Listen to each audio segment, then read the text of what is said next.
চাপ তার জায়গায় বসেছিল। মা তার হাতের সব কাজ শেষ করে যখন বাবাকে আবার দেখতে তখনও বাবা একই অবস্থায় বসেছিল। এমনকি বাবা শুরুতে এসে যে জায়গায় বসেছিল সেই জায়গায় এবং সেই অবস্থায় বসে রয়েছে। নিধি কান্নাকাটি গালাগালি করলে ও সেটা ভালো, কিন্তু বাবা যে চুপ করে বসে রয়েছে সেটা ভালো না। কারণ নীরবতা অনেক বেশি ভয়ানক।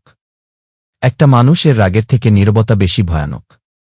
মা তার হাতের কাজ শেষ করে আবার যখন বাবার কাছে এসে দেখে বাবা একইভাবে বসে রয়েছে তখন মা বাবার কাছে গিয়ে বাবাকে বলে ওঠে, কি হয়েছে? তুমি তখন থেকে এইভাবে বসে কি করছো মা? বাবার কাঁধে হাত দিয়ে ভাবছি, বাবা, কি? আমরা অনেক বড় অপরাধ করে ফেলেছি। সেটা নিয়ে ভাবছি। কোনো অপরাধের কথা বলছো? আমাদের ছেলেকে বিয়ে করিয়ে যে অপরাধ করেছি সেটার কথা বলছি। বিয়ে হলো একটা পবিত্র বন্ধন। তুমি এটা কি অপরাধ বলছো কেন? বিয়ে পবিত্র বন্ধন হলে ও এটা তো এখন আর পবিত্র নেই। এখন এটা একটা অভিশাপ এ পরিণত হয়ে গিয়েছে। নিশ্চুপ। সাগর, সেই দিন যখন বিয়ে করতে না করেছিল তখনই আমার বুঝার উচিত ছিল এখানে কিছু গরমিল রয়েছে। যদি আমি সেই দিন সবটা বুঝে নিতাম তাহলে আজকে আমাদেরকে এই দিন দেখতে হতো না। শুনো না, আমার না কেন জানি মনে হচ্ছে আমাদের কোথাও ভুল হচ্ছে। কি ভুল হচ্ছে জানি না, কিন্তু আমার বিশ্বাস আমাদের ছেলে এমন কোনো কাজ করতে পারে না।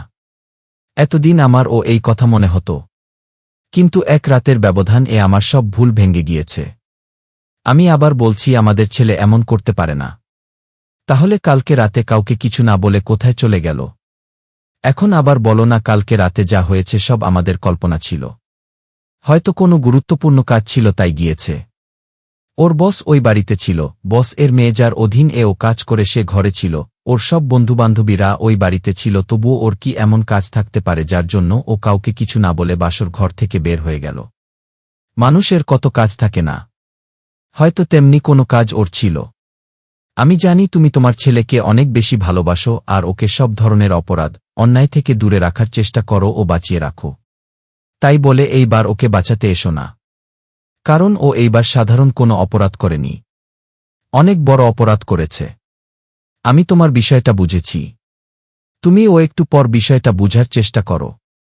কি বুঝার চেষ্টা করব? হ্যাঁ বলো, কি বুঝার চেষ্টা করব? বসা থেকে চিৎকার করে উঠে নিশ্চুপ।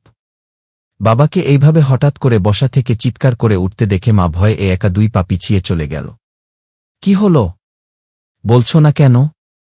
কি বুঝার চেষ্টা করব? না মানে আসলে কি? হ্যাঁ, আমি যদি একবারের জন্য তোমার কথা মেনে নিই তাহলে ওই মেয়েটা কালকে রাতে যা যা বলল সেই সব কি ছিল? নিশ্চুপ। বলো। এখন আবার বলো না ওই মেয়ে তোমার ছেলেকে ফাঁসানোর জন্য মিথ্যা কথা বলছে। না, আমি সেটা বলব না। তোমার ছেলে তার সদ্য বিয়ে করা বুকে তার বাসর রাত ফেলে চলে গিয়েছে। তুমি তো একটা মেয়ে, জানো একটা মেয়ের বাসর রাত নিয়ে কত স্বপ্ন থাকে।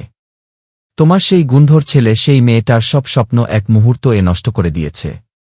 শুধুমাত্র কোনো এক মেয়ের জন্য তোমার ছেলে ওই মেয়ের জীবন নষ্ট করে দিল। নিশ্চুপ।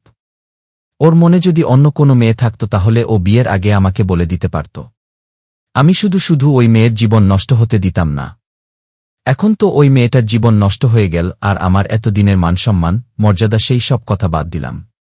বাবা প্রথম কথা টুকু রাগী সুরে বললে ও পরের টুকু কাতর সুরে বলে চুপ করে তার জায়গায় বসে পড়ল।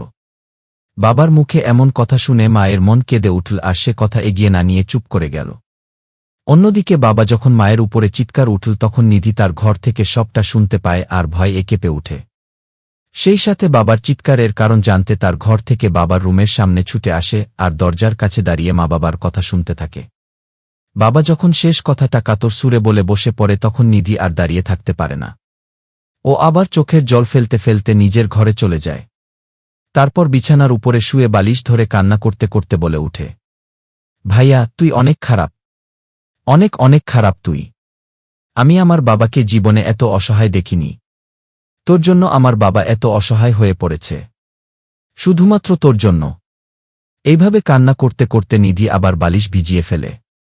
দেখতে দেখতে সময় যায়, সকাল গড়িয়ে দুপুর হয়ে যায়। আরহি তার ঘরে বসে তার বাবাকে আটকানোর জন্য বুদ্ধি বের করায় ব্যস্ত আর আরহির মা তার কাজে। একটা সময় আরহির বাবা রেগে আগুন হয়ে বাড়িতে ফিরে চিৎকার চেঁচামেচি করতে শুরু করে দেয়।